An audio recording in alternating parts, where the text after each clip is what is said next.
Well, just describe the significance of what we just watched. The video? Yeah. Oh, well, it's it's a private citizen named Jim Kennedy who is working at the highest levels of government and finance that a private citizen can, trying to jumpstart or restart the rare earth element industry in the United States and the Western world more generally. And he's been doing that for 20 odd years for the rare earth industry, and then he got involved with the thorium, molten salt reactor community because of his rare earth element advocacy. And we just saw a very candid video of his frustrations and what it's been like trying to make that happen. Okay. He meets with senators, he meets with the Armed Forces Committee, and he can't make it happen. And he's been doing it for over 10 years. He seems sort of very pragmatic. He's not necessarily He is. anti-capitalist. He's not. Far from it. He's not an idealist in a Right, sense. exactly. Yeah. He's like, I believe in thorium for whatever reason I do, but I realistically know no one's going to invest in it without this regulatory pathway. He kept using it. I think that's what he was saying. Regulatory pathway, which made sense. Like, I think I understood his premise. Yeah. And it seemed reasonable. It is. Part of what happened was thorium was classified as a source material, as if it was uranium or plutonium, a source material for weapons. And when they wrote the language classifying thorium as a source material, they said, well, if you pull a mineral out of the ground and like less than 1% of it is thorium, then it's source material. And for a lot of the really high quality rare earth element ore in the ground, it might be 12% thorium.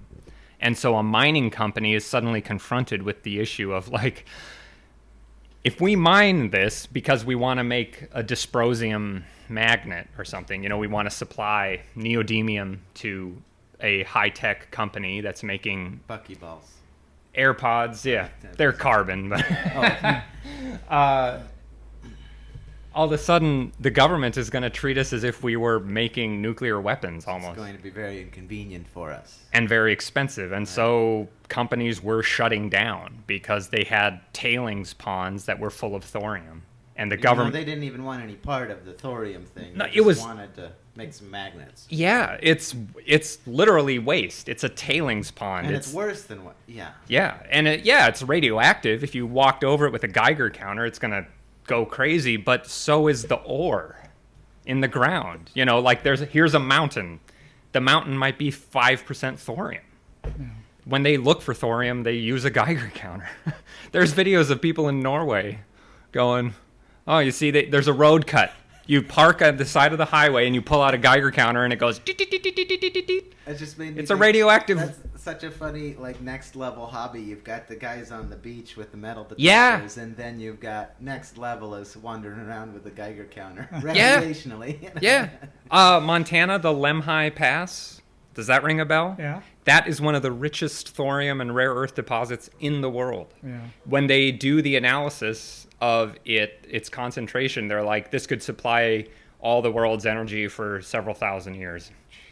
And the picture of Lemhi Pass, it's this gently winding road over this minor. It looks like anywhere, It's just it's a sward. It's a grassy. So is it the federal bureaucracy or is it the industrial bureaucracy that resists it? Or? The federal bureau. It's honest. Oh man. So part of it is almost the general. It's our culture.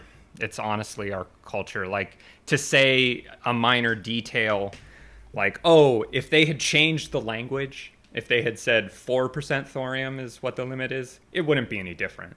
It would still get treated as a radioactive element. It's our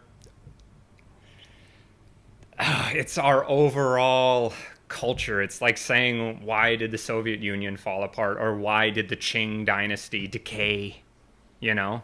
Well, if the Qing dynasty had made some minor tweaks with its bureaucracy, then they'd still be around. No, that's bullshit. Like.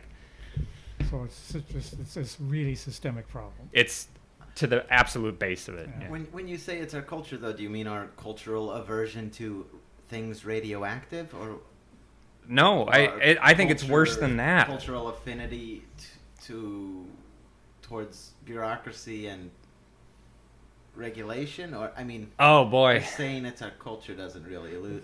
I'll say it like this from a personal example. Like, I was in Bolivia the January that Evo Morales was elected as the first indigenous president ever of a post-colonial society. Like, the last indigenous sovereign ruler in South America was Atahualpa, the last Incan. And the feeling of hope in the air was tangible. You could cut it with a knife. Yeah. Because Bolivia is an indigenous majority country. It's like 60% Quechua and Aymara, and they have been under the boot of the Spanish since Pizarro. And the feeling of hope was so real. And I wasn't there in person, but it was like 100 miles away. A man, Evo, wearing indigenous costumes, standing on the steps of the Tiwanaku ruins, accepting it's not obeisance, the endorsement of indigenous leaders. They were coming to 1,000-year-old ruins and reclaiming their sovereignty. That's what I mean when I say culturally we're not going to do the molten salt reactor. I know it seems it's like a really weird connection, but that feeling of hope and being a true democracy and being truly in charge of your own destiny as a people, we don't have that because we are ruled by Wall Street, the Pentagon, and Washington, D.C. And they are bleeding us white. And now we're just printing money to reinflate an asset bubble in Wall Street so that they can sell and clear out. Our ruling classes are there to extract our wealth, steal our labor, and then leave. Yeah. So why would they worry about the molten salt reactor? They're gone. They have their plan. They're getting out. They're getting their money out. Why worry about the future? Tom Kennedy's whole Jim Kennedy. Thank you. Jim Kennedy's whole sort of pragmatic program was to try and appeal to these interests. Yeah. Right? Like, it's not going to happen if we aren't fishing for these folks. Yeah, he is talking baiting these folks, right? He is talking to multi-billionaires. Right. He is going to investment firms and saying, hey, we have an electricity source that will rule the planet Earth and the human species indefinitely. And they say, no, we're not interested. It's astonishing. Well, he's trying to make it less like he said, smart money is no risk and no one wants to be dumb money. So he's trying to make it the smart money. Yeah. Trying to appeal to people's... I mean, it's funny because it's like, well, I hope he's successful, but also he's trying to appeal to... He's going to them and saying, don't you like money? Right. I heard you like money. Yeah. There's a rumor going around Wall Street that you guys really like to make a lot of money. How about this molten salt reactor? Nope. Think about it. It's crazy. But within the craziness, it is logical. Yeah. They make money by liquidating what's left of Western civilization. Yeah. They make money by fracking, which never made actual money, but they made a lot of pretend money, fake money, and they can get their money out. They can skim off the top of a fracking boom that was illusory. It was false from the beginning. It was a Ponzi scheme. But boy, they got in first, and so they made money off of a Ponzi scheme. So you think they've reasoned this through, or are they just... No, No, they haven't. nope. Yeah. Far from it. So They are amoebas. They are parasitic It's like, creatures. Yeah, it's like, well, as I've quoted Wilson before, most people would rather believe something than understand something. Yeah. I mean... If you're a billionaire, I think the first thing they do is, the men in black come into your room and plug a hole in your brain and suck it out, you know. They put a cork in your ear and go, you can't think straight if you're that rich. You can't you're not able to. You can't challenge your fundamental beliefs if you're very rich and you've been very, very rewarded by a system that you don't understand. Is it a game in the sense that once you have $1 billion, why do you want another $1 billion? Is it because you're competing with the other guy that has $2 billion, or what is? I don't know. Yeah. I think that's what I, you know, like, you can't understand until you have that much money. Yeah. You know, I did not apply for unemployment during this past month because I didn't need it. And now I'm kicking myself. I'm like, oh, I should have done that. I could have invested it in better things. But I think somebody like that, I mean, if they saw a dollar bill on the ground, they couldn't help themselves. Wow. It's so abstract, all those numbers, you know? It's just numbers on paper. But they've been surrounded by lawyers and bureaucratic types all their life. Obviously, Kennedy escaped it. I mean, yeah. Hmm. He's a very charismatic speaker. I recommend watching his other videos. But I mean, it's because he was a miner. He worked in the mining industry, and so it's very practical. Like, oh, if the concentration of ore is above this number, 10%, you're gonna make money. If it's below it, leave it in the ground. You know, it's very well known. We Yeah. know pretty much exactly how much it costs to do Yes. this thing. So if there's this much in, we yeah. get we're in the black. If there's not this much, we're in the red, and so we leave it in the ground for the time being. Anyway. At current market prices. Yeah, right. And so he just and like, this isn't it's not his best video. What's so good about it is that it's off the cuff. You know, completely. He's not in front of a microphone. Oh, he's chewing. He's eating, yeah. But he just eviscerates. Like the napkin over the Yeah, shoulder. he had a towel on his shoulder. Good luck. He's eating. I do that. Well, you could tell from his ad-libbing that he was a very bright guy. Oh, yeah. You could. He has a mental map of the world's rare earth mines and resources in his head that Like you a could heat map. Or yes. Yeah. He's got it. Yeah, like, you could sit there and be like, South America, boom. Australia, boom. He knows it, you know. Down to concentrations and things like, oh yeah, this company, they went bankrupt in 1994 because they spilled some thorium in the desert, you know. He knows it. He has it's finite. It's discrete. Yeah. I think that's in the Old Testament. So you're not supposed to spill your thorium on the sand.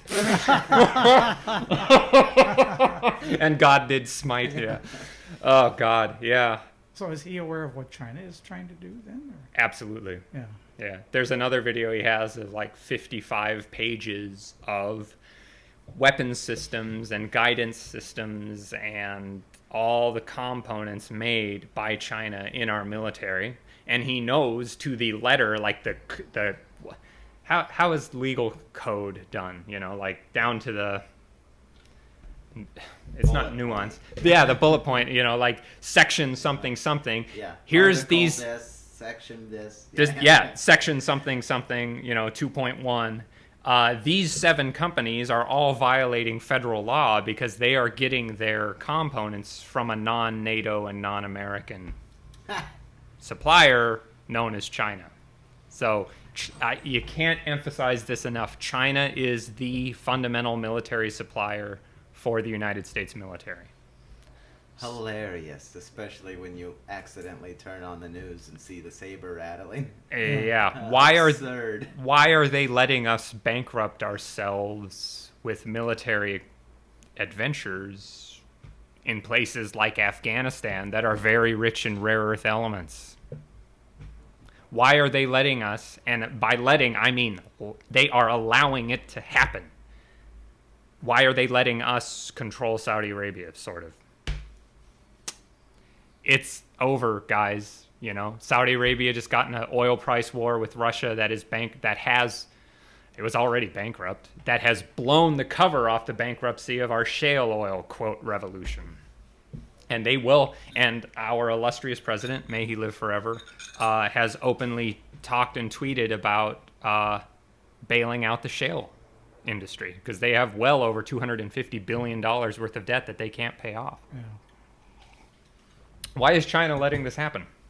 Because they could turn off in an instant all rare earth exports, but they choose not to. Why would China let that happen? It's begging the question. It's so obvious that you don't need to say anything. We're a senile, stupid old colonial empire that is withering. Not even that old. Yeah. A barbarian coalition. From their perspective, it's a barbarian coalition overseas that can't challenge them. And they just ripped its guts out over the past 30 years. Thanks to Deng Xiaoping. The great pragmatist. Right. Yep. The title of the one we did on January 2nd of this year, I listened to it again last night, I titled it "Deng Xiaoping is an Economic Genius." Oh man, I don't remember that one. Yeah. I gotta give that one a listen. Yeah, it's not, we haven't posted it yet, but they have bound the entire world's industrial and high-tech electronic economy to themselves. And it is an unbreakable bond. If you were to break their monopoly on rare earth elements, you would have to form a coordinated and disciplined coalition of South Korea and Japan and Vietnam and Sweden and Germany and the United States and Canada, and they would all have to work together and coordinate their economies to shut out Chinese rare earth element industry. How are you going to get people? How are you going to get a coalition that diverse with that many diverging self-interests? And then expect them to be efficient and effective. Yeah, like there comes a point where you go, oh, this is just incompetent. You know, like I can have a disciplined military that's going to be able to do a maneuver, or I can have a mob that runs around. Why would South Korea and Japan, countries that hate each other, coordinate against China? China could always just cut a better deal with one or the other and split them up. Yeah.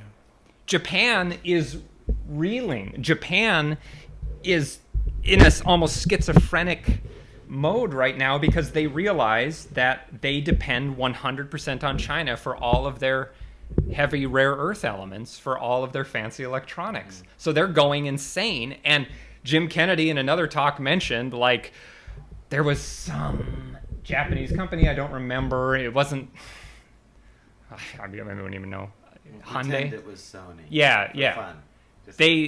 There was some mine in the United States. I don't think it was Mountain Pass. It was a really small one that was said, oh, we're going to get rare earth elements going again in the United States. And this company just threw like $1 billion at them in desperation. Like, here you go, please start it up. And it failed because of our regulatory network. And you mean this Japanese company? A Japanese company threw $1 billion or more at a mining company. The long shot hope that they wouldn't be so reliant on this one single monolithic producer. No, China is the producer of the world's rare earth elements. All the fancy electronics you have need their rare earth elements. This might not be important, but it might be a fun diversion. I have like a vague idea of what people talk about when they say rare earth elements, because it means like the things we need to build iPhones or PlayStations. I mean, I don't remember.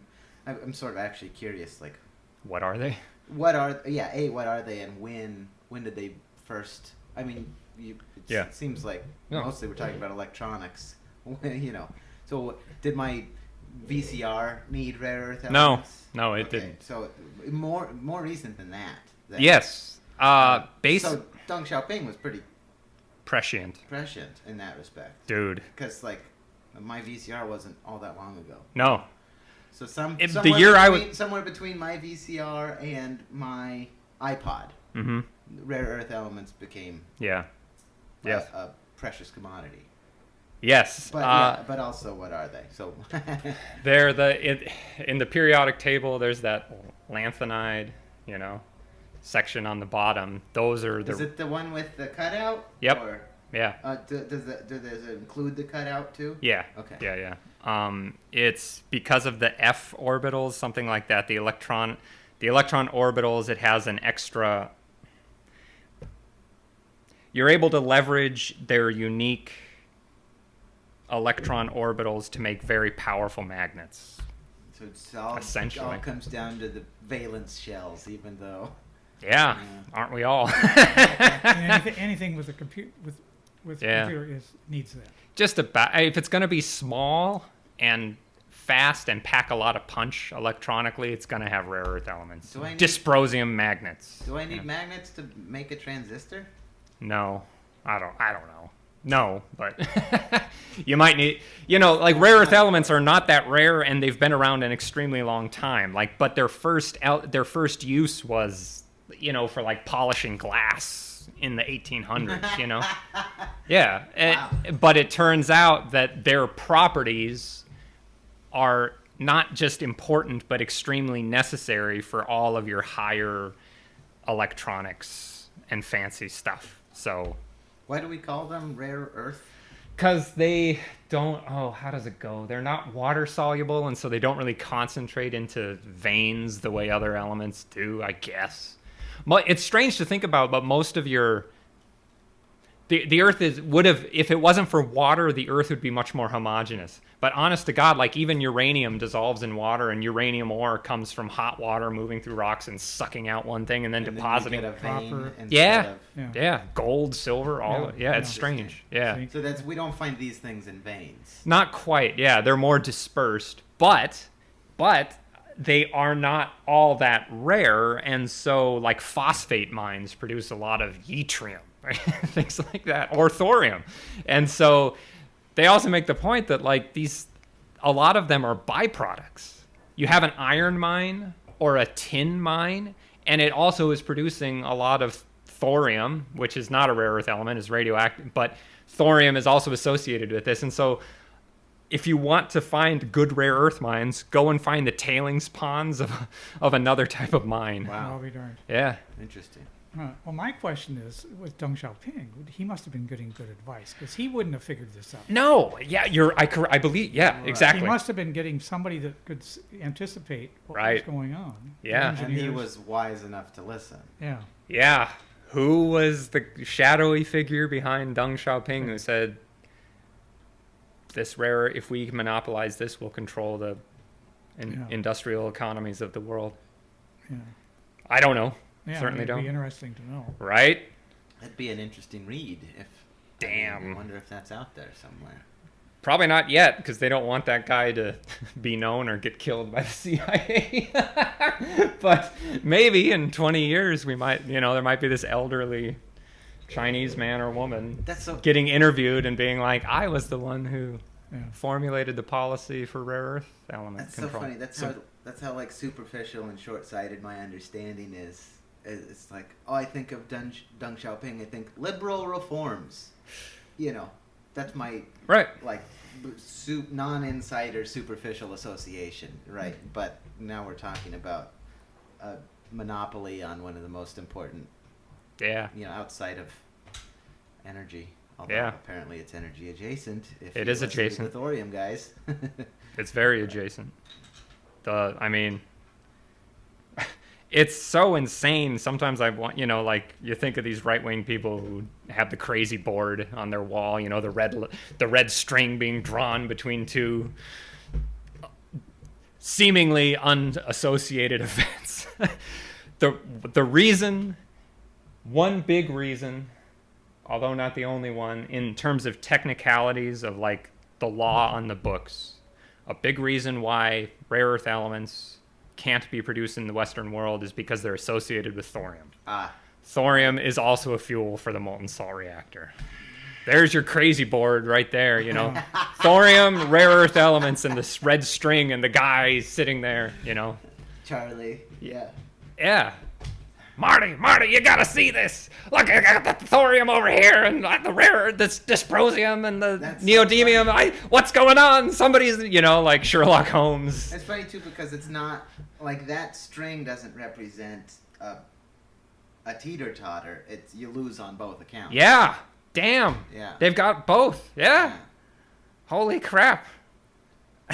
And the other thing is by controlling the rare earth element industry, the mining, they have this huge mine up in Mongolia. It's like hell on earth, but So what? For their perspective, it gives them the financial leverage to build the molten salt reactor. Bizarrely enough, they can sit there and we are bankrupt, we are broke, nobody has any money in the Western world, especially the governments. They can sit there and be like, oh, we'll just skim 5% off our rare earth element industry to fund the research into the molten salt reactor. They're financially invincible.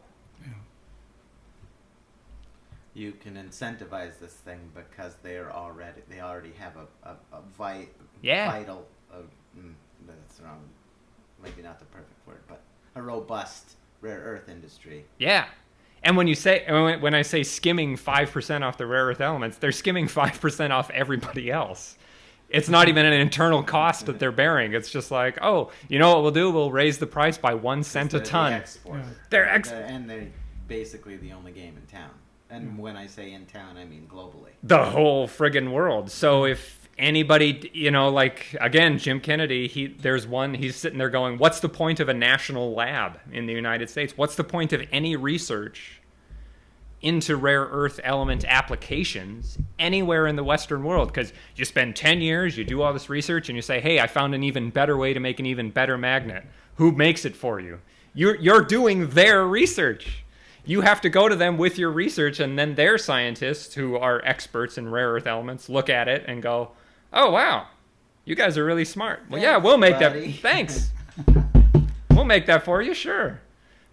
Or Germany's full of smart people, I think. Scientists who are good at doing research into rare earth elements. But you can't get it in Germany, even though it's sitting under your fucking house. Yeah. They have rare earth elements in Germany, but they can't produce it. Yeah. It's insane. Japan is full of very smart people. Is the reason they can't produce it because they don't have the infrastructure to make it economically viable to compete with the thing that already has the efficient machine up and running? That's exactly right. You can't afford to take it out of the ground because you're never going to be able to move it. Yeah. Because this guy's Walmart, and I'm trying to compete. I'm trying to make sneakers in my garage, so it's not even worth the cost of the rubber or whatever. Yes. Imagine if you had to make a living making your own T-shirts, starting from growing the cotton in your backyard. Sounds tough. Yeah. How much would you have to charge a shirt in order to pay the rent? Pay the rent. Okay. You got to pay the rent with a T-shirt, okay? Nobody's going to buy your T-shirt because it costs $400 a shirt. Oh, and you can get it. Yeah. If I need something to produce the textiles and... Here we go. Yeah. Who are you paying rent to? Who's your landlord? Yeah. Well, there's an additional cost, too, because you have to pay the investors, right? Who are the investors? Yeah. I mean, because that all has to come off the top, so that's an additional cost. Who's our landlord? Oh boy, Wall Street. Jim Kennedy talked about the smart money.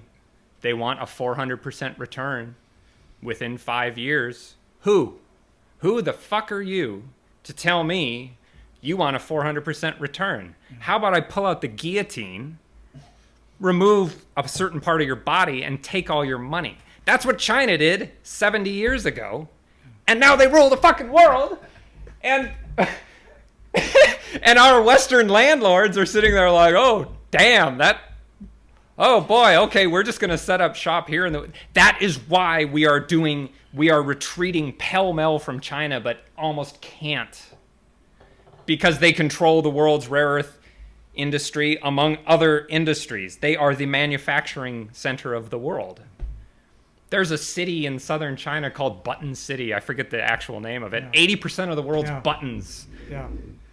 Do you know the name? I don't. Well, the story I could tell, Xiaowei, a friend of mine there, talked about some of the students. They come from wealthy families, and he says, "Would you believe that people can become millionaires making buttons?" They were from that city. Wow. No shit. Yeah, there were people who became millionaires.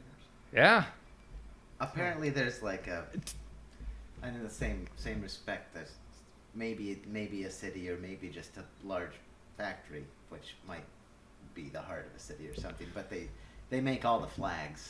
Yeah. They make your American flags. Yeah. They make your South Korean flags. Yeah, They yeah. might even make your Nazi flags. I don't know. Let's You hope. know. I hope they You do. know, That'd be but so they're cool. the flag guys, apparently. The Confederate flag. Here's these guys made in China. Here you I think it's possible. I mean, my memory's foggy, but I just remember seeing something about it somewhere. And if that's not true, technically, it's going to be true in like 3 years. I have a cousin who makes toys, and he sells them on Pike's Place Market. He's got a What? little shop, yeah. You gotta hook me up with that guy. You'd like him, Thomas. That's been a fantasy of mine for ages. Oh. You know, among many fantasies, but Oh. I think Toy Maker would be kind of fun. Anyway, go on. Yeah, and he's got like his own brand. Like his first one was like a donut cat. It's a donut with frosting on it, and there's a little cat on the top. He's a cool guy. I'm not making fun of him. It's endearing, and he's done it. You know, he took a chance, and he's a cool dude. And he was approached years ago by a Chinese company that's like, yeah, we'll make it for you at 1/10 of the cost, but the rules of Pike Street Market is that you have to make it yourself. So he has a little rented space. It's in the old Rainier building right off the freeway on I-5. That you see going in. Him and his wife sitting there fucking working all day. Cool. Making these stuffed toys. Right. Expensively. Very expensive. Compared to what someone with some infrastructure could do. Yeah, so But that's part of the point, you know. Yeah, the economies of scale of industrialization are always in favor of centralization. Right. And that is such a fundamental point that our aristocratic culture of rent didn't get the memo. We forgot to read that email. and now we don't control anything. All this crap of like, oh, we need to have a trade war with China. It's like, what on earth are you talking about? Every object in your house came from there. So all these right-wingers who talk about patriotism and whatnot, I'm like, okay, all right, motherfucker. I'm going to park a dumpster outside of your house, and you're going to have to throw in there every single thing made in China, okay? Do that first before you say a single word. Like the guys throwing away their Keurigs for some reason. I can't even remember what Keurig said. Oh, like, man, yeah. It's okay to be gay or something. You know, like, yeah. I can't remember what it was. Yeah. But then everyone's buying Keurigs so that they can light them on fire online in the YouTube video. Yeah. Look inward first. See to your own house before you even try to enlist me, a Sinophile, in a trade war against China. Yeah. Don't say a word. Don't ever say anything about the ancient, beautiful, mighty civilization of China to me don't tell me I'm not patriotic when your house is just as full of Chinese goods. Yeah. At least I'm not a hypocrite. At least I read their history and I'm like, how the hell did they survive the Mongols? You know? Yeah. And we're just sitting there slobbering into their iPhone made in China about how bad China is. It's funny too. You see sometimes, you know, there was this, I guess, and this is sort of had as far as like how present it's been in the zeitgeist or whatever. It's had some waves, but the whole like, now I'm buying stuff that's stamped, like very conspicuously stamped, made in the USA. Right? Sure. But then sometimes you see things that say, assembled. Assembled, exactly. Thank you. Right, that's the new brag. Oh. You know, like, oh, we wish we could say, but we're gonna try. So it's still conspicuous, assembled in the USA. But it's almost worse. They shouldn't have even. Yep. Because it's saying the quiet part loud, or something like that, right? Like, assembled in the USA. Assembled? That doesn't say made. Weird. I wonder about the plain meaning of words. Yeah. If sanity is your ability to understand the world, and you can't even use the right word anymore. Damn. What would happen to Walmart if the stuff quit coming from China? Poof. It would be gone, right? Poof. Yeah. Gone like the Liao dynasty. Yeah. I just ordered some more Feius because I just worry that the boats will stop at one point. Yeah. Another, Yeah. Ask yourself this: when the West was able to impose its will upon China, which it was able to do, what did it do? Because they remember the Eight-Nation Alliance. Who was in the Eight-Nation Alliance, guys? I could guess two of them. France, Germany, Britain. Britain, the United States. British India Oh, really? is included in it, yeah. Interesting. Yeah, you had Sikhs marching on Beijing, burning the Summer Palace. Canada? No, not Canada. The Russian Empire. Russia. They've made up. Oh, that's right, yeah. The Kaiser, Austria, Austria. another one. You know, Was this late 19th, early 20th? early Did it span Yeah, about that span time. the 20th 19. century? Yeah, it was right around 1900. It was the burning. It was the putting down the Boxer Rebellion, Yeah. burning And the if Summer you go- Palace. If you go to Shanghai, here's the French section, Yep, and here's the other section, Right. and this section. the British The section. French influence is still there, even Mhm. with the modern Shanghai. Influence. Yeah. What do you mean by influence? Well, I mean in terms of French restaurants and stuff like that. The facade, the architecture. facade, Yeah. yeah. Right, but no longer a sphere of. I think that I remember that language being used when it came to Western. Remember when Macau was controlled by Portugal? I wonder what would happen if Portugal tried to take back Macau. And the news, the headlines right now are so fucking obvious about the other colonial city in southern China. I don't think we should bring it up because it's happening. Yeah, Oh yeah, that one. Oh yeah, that one. Let's leave it blank. yeah. You know, what would happen if Portugal tried to send in its navy to take back Macau? Are you fucking kidding me? I don't even know what to say. Like, the United States is in the process of deindustrialization. We are going back to pasture. And when you say that the Americans don't remember this, it's true. We No. don't know any of the history, but the Chinese, like you say, do. I sat in when it 1990, the history class that the American students took from a Chinese guy, Mm-hmm. Professor Liu. He would get so rampant talking about the French and all this carving up. I mean, it's very serious to him. Dude. And the next time I came back, I brought because this was 1990, was just after Tiananmen. Next time I came back, the history book I brought with me had a section on Tiananmen. That section was cut out. Mm. And Yeah. I'm sure it was him that did it. Mhm. But, I mean, you bet they remember. Yeah. The And even when they're forgetting, they're remembering to forget. Yeah. You know what I mean? Yeah, Yeah, a lacune. yeah, Yeah, a blank space. Yeah. We're not going to talk about it, but they know. yeah. It's difficult. Okay. 2 months ago, the 21st century started. Okay? About the middle of March. I think March 16th. The tail end of the 20th century dragged on for 20 years. The global war on terror dwindled down. Came and went. I wonder if Dick Cheney is wondering how his project for a new American century is going. I'd love to ring him up.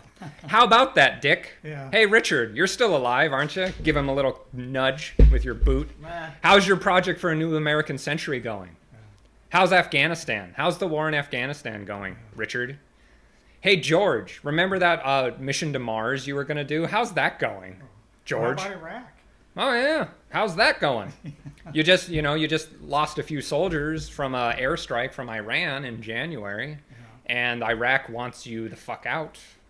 Yeah, But we might be gone by the end of this year. Let's hope. We have nothing to do and nothing to offer, yeah, and we're bankrupt. yeah. But I have to add this about the Chinese attitude. Sure. The additional thing is I know mostly intellectuals, and from young to very old, there is a genuine admiration for American education and for Yes. many things in American culture. There really is Yes. a deep admiration and respect. Hmm. I mean, And but if you're a party liner, I think like this guy that taught the history class, I think he was really a rabid ideologue. He was a nice enough guy. sure. But he was an ideologue. Everything was by what he had learned from Marxism, Leninism, and stuff like that. But there is a genuine respect. Yes, and they also are grateful for our help in the anti-Japanese war. They They truly, and truly are. and that's why it's such a tragedy to even, talk about trade war and this anti-Chinese rhetoric. I'm like, what are you doing? Yeah. They are not your enemy. Yeah. Chinese civilization is not our enemy at all. Yeah. Oh, That's not- and We industrial. were lucky we could be little brother. yeah. Yeah, it was bound to happen. You can't have a strong central government with 1.3 billion people and with a protected economy. They protect their own people. Duh. Yeah. Unlike our aristocrats, which suck the marrow out of our bones. Our landlords, Wall Street, they need that money. But we could have. Oh my God! Just imagine if at the fall of the Soviet Union we had said, "Okay, global revolutionary communism is done. It's in the ash heap of history." But we are not going to rub salt in the wound, and we didn't. We chose a different path. Yeah. Hell, we tried to chop up Russia. Yeah. We would have loved to do to Russia what the Western Alliance had done to China earlier in the century. Yeah. And we came this close, except for Vladimir Putin. And here we are just facing catastrophe. We are bankrupt, and now we are printing money to try to prop up Wall Street? Let them take the hit? And the shale oil industry. Yeah. Yeah. They will bail out the shale oil industry. They have to. Where do the white supremacists work? In the shale patch. Who controls the government? White supremacists. Of course they're going to bail themselves out. If you can write yourself a blank check at somebody else's expense, you'll do it. My memory is getting so bad, but a little while ago you mentioned uniting U.S., Korea, Japan. Oh, yeah. About, what was that in there? To challenge their rare earth element monopoly. Okay. Yeah. If it would take something like that, because they would respond as it was happening. This is a dynamic system. Okay. And they've already spent the money to get that monopoly. Mm-hmm. They sold below market rates. Yeah. So they had to bear that cost themselves, but they did this in the 80s and 90s, and now they control it, and it's reversed. Yeah. And now they're making good on their investment. They said, we will have to lose money for a while, but it will be worth it in the long run. Yeah.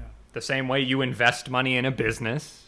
How do you leverage that loss into the inevitable, well, not inevitable, Right. but the eventual monopoly?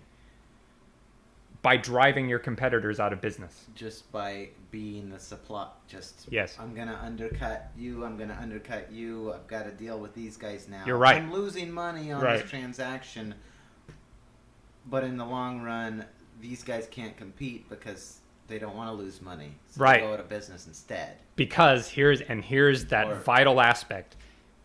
Okay, so if you're a rare earth mine in China in the late 1980s, early 1990s, and you're losing money, you're saying, I am losing $10 on every pound of rare earth elements I'm selling in the world. Well, then I'm going to go bankrupt, aren't I? No, because the government is subsidizing you. Right. Whereas our rare earth element industry in the United States and France, they were private. They couldn't go to the government and say, hey, you need to cover my losses. Because China's going to drive, and if you don't, I'm going to be out of business. I have to close my doors. Not only, according to the video, you not only not cover the losses, you have to make a big profit immediately. Mhm. Yeah. Mm-hmm. Right. Yeah. Well, I can think of an additional reason, perhaps, of why Vietnam, Japan, Korea, they might not want to make an alliance with the United States. They might not get a better deal from the No, United States. exactly. They know the history. Yes. And where have we been where have we been? In Vietnam, Korea.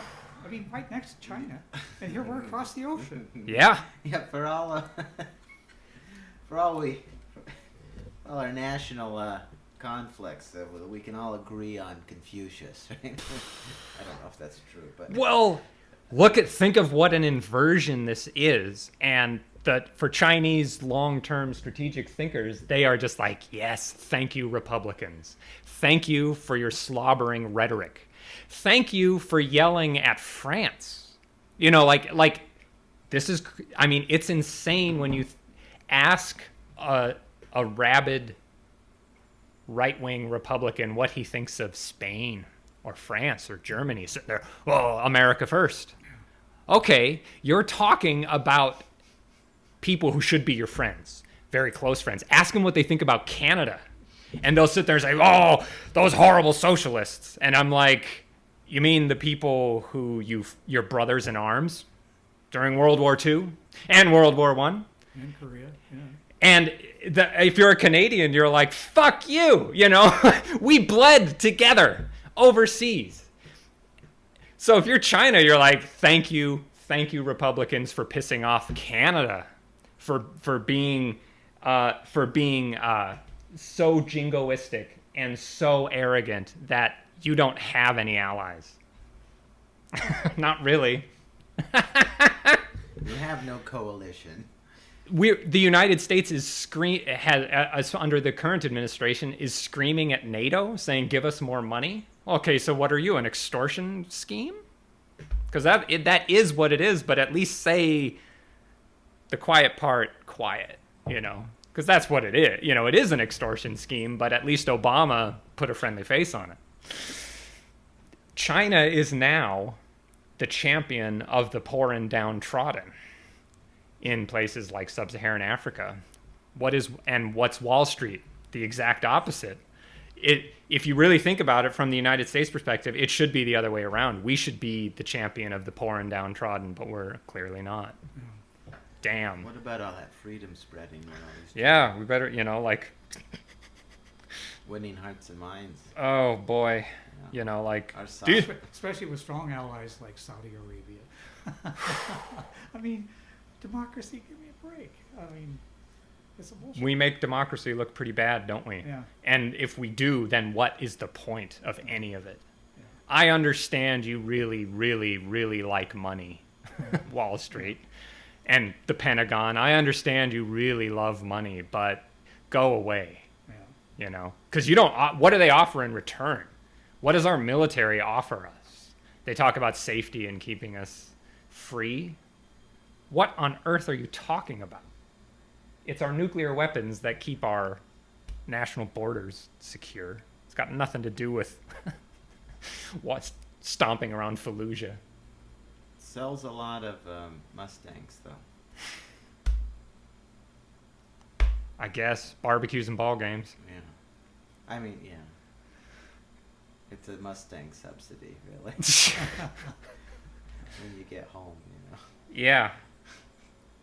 I mean, ask yourself what veterans of Iraq are like. Is he a guy you'd want to be your neighbor? Is he a guy you'd want to be your coworker? Whew, it's a pretty dismal, you can't spend 20 years starting at the turn of the century bombing poor people and massacring poor people and attacking people who are in no way a military threat to you. These are not defensive wars at all. Mm-hmm. Yemen, Libya, Afghanistan, Iraq, Iran, Pakistan. We were hunting people with drones in there. I brought up Libya already. Yemen, I think I just keep going. Does Syria make the list? Yeah, Syria's in there. We fucked around in there. You can't do that for 20 years and then pretend it didn't happen and have these rhetorical devices about freedom and pride. Pride in what? Dead Yemeni children? Am I proud of dead Iranian children? These are not threats to us, and we are attacking them to fulfill a weird aristocratic fantasy of absolute power. Yeah. You can't invade Iraq, lose, and then pretend it didn't happen. China did not invade Iraq and then lose and pretend it didn't happen, and neither did Russia. Not only pretend it didn't happen, also not pay for it. Yeah. No taxes, no increase. I mean, just go further and further into debt. Yep. And you end it by printing money. Yeah. If you're not going to raise taxes, you have to print money to cover that federal budget shortfall. Sounds kind of familiar. Oh, boy, How's the war in Afghanistan going, guys? We're still there. We've been there 20 years. You mentioned Chinese understanding history and Americans not. I mean, that really is true. When I got to China, what did I know about the Opium War? Nothing. I thought there was a bunch of addicts, and I had no idea that this, that, you know, in order to get the silver back, I had no idea. I had no idea the history. And one thing that concerns me in China with the ideology of the Communist Party is that they're going to misread history. Mm-hmm. That really is a great problem, I think, for China. If they start believing this ideology, I think it's a real problem. I agree with that. Yeah. It seems that they're kicking into a new phase as we speak, right before our eyes. It's a Western idea of progress. Yeah. It really is this material progress. History moves this way. That's not a Chinese idea. That's probably the most important Western idea that they've adopted. And, you know, I do believe there can be progress in certain ways and things, but it's not automatic. It's hard won. Yeah. And it's not by some rigid ideology or religion or dogma. It's by being pragmatic and seeing what can work and trusting evidence. And that's, you know, that's what it's all about. It should be all about. I really hope that they embrace more the eternal Chinese order, so to speak, and don't overstep. Yeah. I fear that they probably will overstep and maybe try to export communism instead of. I mean, you look at the infrastructure that they're building, and I think they will do the molten salt reactor, and the government at least is very strongly environmentally conscious.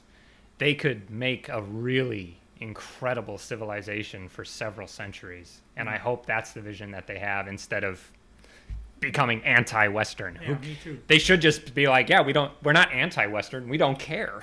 No. We don't care about you. That would be better. I know we don't have very many years of evidence yet, you know, with 70, I guess, you know, with the latest dynasty. But, right, 49? Yeah.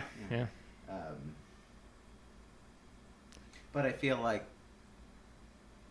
the anti-Western sentiment might have been stronger in the beginning than it even is now. So, you know. Let's hope. I mean, Yeah. obviously things, you know. Yeah. Well, the Korean War, you know, that was a mistake on our part. But yeah, I mean, I would really hope that in the year 2049, whatever, it would be May, I think, the 100-year anniversary of. Yeah. I would hope. That's October. Is it? I don't know. But that 100-year anniversary, I really hope is going to be something extraordinary, absolutely extraordinary. Of like, electricity is free to all citizens of China, and then we will make it. We will give out these molten salt reactors to the poor people of the world, and you will treat your water.